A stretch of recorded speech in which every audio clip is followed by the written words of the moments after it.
Good afternoon, everyone. Today we are going to start our second unit, that is basically genetics and evolution. And regarding this unit, you have studied somewhat in your class 10th also. That time you were told about the genetics, inheritance, evolution, that the basic version you have studied. Now you are going to proceed for your advanced version. So let's start. The work of Mendel and other who followed him gave us an idea of inheritance pattern. So basically, scientist who is known as the father of genetics is Gregor John Mendel. So he was a person who got this identification as a father of genetics because he only gave the laws of genetics, and he was basically the person or the scientist you can consider who was trying to be a teacher, but he couldn't qualify the test for the teacher, and he was there in the monastery and he became the priest also, and he was very good in his mathematics as well as in biology. That is the reason he has applied his mathematical concepts in the biology. Okay, let's proceed.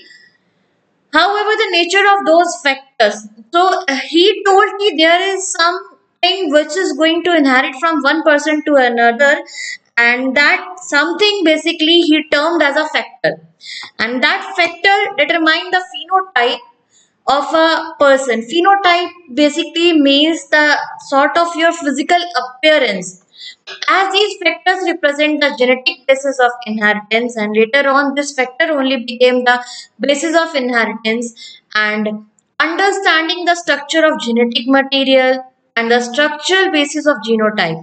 बाद में यही factor जो था किस form में आप कुछ बताया गया, जीन के फॉर्म में, डीएनए के फॉर्म में, then you will be come to know that कि ये फिनोटाइप के पीछे वो जो कोडिंग है, that is what is known as genotype. Okay, and became the focus of attention in biology for the next century. So he gave his work, although his work was not identified when he has given that work, and after his death, that too nearly after his death 16 years more has passed, then only other scientists were working on that one, the work given by the Mendel, and then only he got the recognition for his work. The entire body of molecular biology was a consequent development with major contribution, and in this field of genetics there are other scientists also who has contributed a lot, like Watson, Crick, Nirenberg, Korana, Kornberg, father and son both, Benzer, Monod, Brenner. So they have also given their valuable contribution in the study of genetics. A parallel problem being tackled was the mechanism of evolution.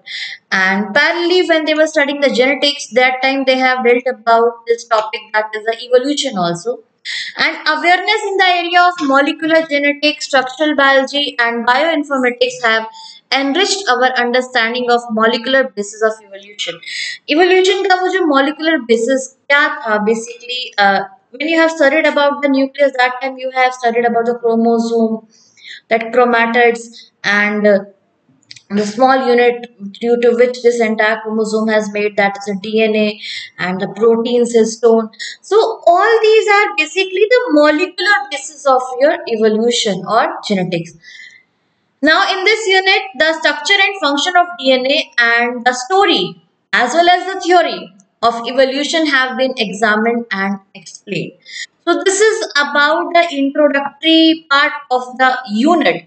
And now in this unit, which chapter which we are going to study first is the principle of inheritance and variation. This is your fifth chapter of your syllabus. Okay. Humans knew from as early as 8,000 to 10,000 BC, before Christ, that one of the cause of variation was hidden in sexual reproduction. Before starting this one, I'll tell you few of the terms I have already given in my another video. So you have to first do that video, then you have to go for this one. Now chapter is going to be there in the depth. Okay, so at 8 1000 से लेकर 10,000 BC में, उस दौरान में क्या हुआ basically, there was something which was observed in the form of variation or the changes, and they started to find out the reason, and they found that the reason is sexual reproduction. You must be knowing, because we humans are sexually reproducing organism. When there is a mating in between the two partners, then both the parents, whatever the characters they have given, are going to mix together, and then there will be the formation of organism which will be having some of the characters of the father, some of the mother, and sometimes the characters which the offspring got might be not resembling any of the parents. So that is what is known as variation, and the reasons of variation we are going to study in this chapter in the later stage. They exploited the variation that were naturally present in the wild population of plants. So variation is naturally present in the population of plants, animals, to selectively breed and select for organisms that possess desirable character.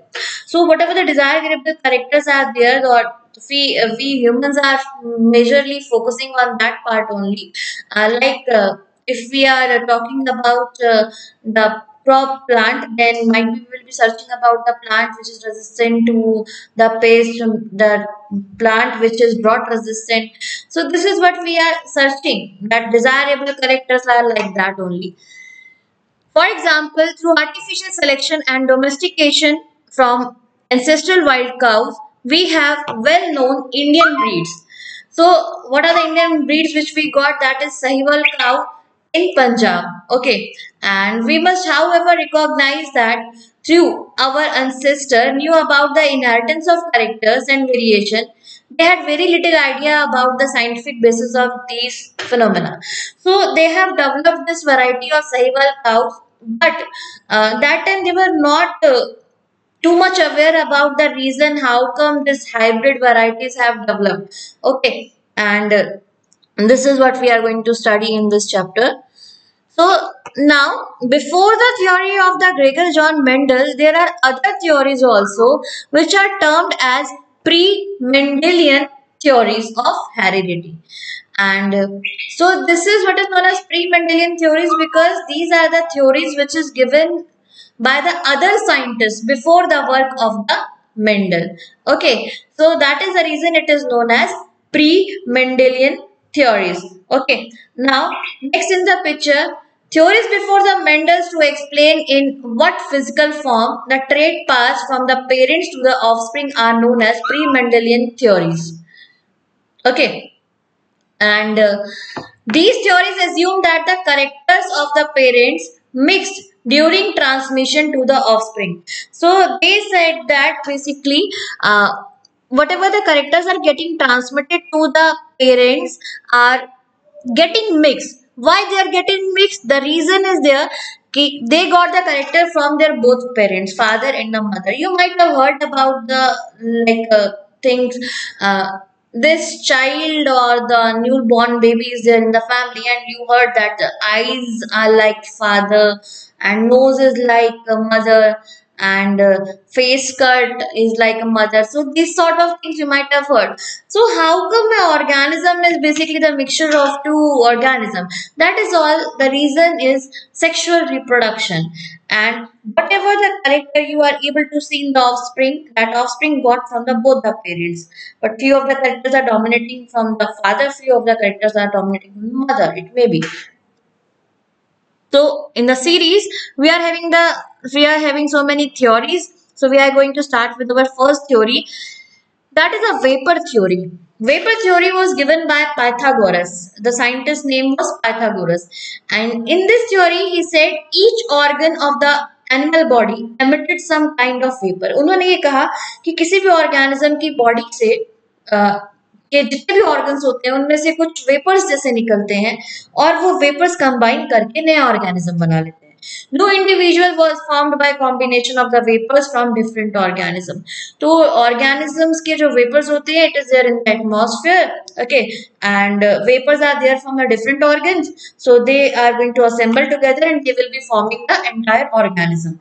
This is what was a theory of the vapor that Pythagoras. It is known as a vapor theory. Okay. The thing which you have to focus on that ki what is the theory, who has given the theory. Next theory is a fluid theory, and it was given by the scientist Aristotle. Okay, so he said man semen was highly purified blood. उन्होंने कहा कि जो man का semen होता है, that you have studied in the previous unit only. तो man semen is purified form of blood, and women's menstrual fluid. Okay, the fluid which is there in a menstrual cycle. So women menstrual fluid was the female semen. उनको उन्होंने क्या कहा, female semen है, which was not as pure as male semen. और ये इतना pure नहीं है जितना कि male का semen होता है. The two fluids combine during intercourse, and when they are going for the mating or the intercourse, then both the fluids are going to combine, and female semen provide inert substance. और उसमें से जो female semen है वो क्या करता है, कुछ इनर्ट सब्सटेंस प्रोवाइड करता है for the formation of embryo, ताकि एम्ब्रियो बन सके. And male semen is going to give form, वो उसको आकार देता है, फॉर्म एंड वाइटलिटी, जीवन देता है to the embryo. Okay, so this was a theory which was given by the Aristotle. Although whatever the theories you are studying in the form of pre-Mendelian theories are not any evidence right now. It is the sort of discarded theories, but all these theories will be asked to you in your coming exams, in your competitive exams also. So go for these theories and their concepts properly. Next theory is pre-formation theories, and it was given by Anton von Leeuwenhoek. Okay, अभी pre-formation क्या है? As you are able to see in the picture, there is a picture of the sperm, and inside the picture of the sperm itself, in the head part, you are able to see a small infant.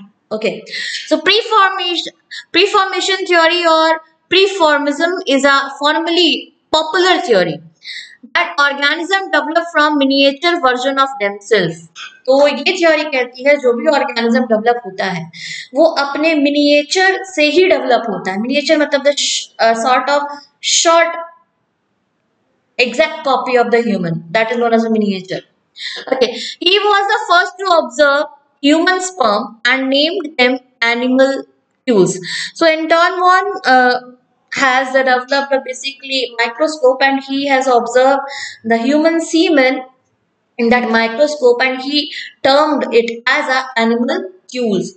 And he said each sperm was a potential human being. This is the point for the focusing. He said कि ये जो sperm होते हैं उसमें potential human being रहता है, and it could develop into a new individual, जिसकी वजह से वो नया individual में develop हो सकता है.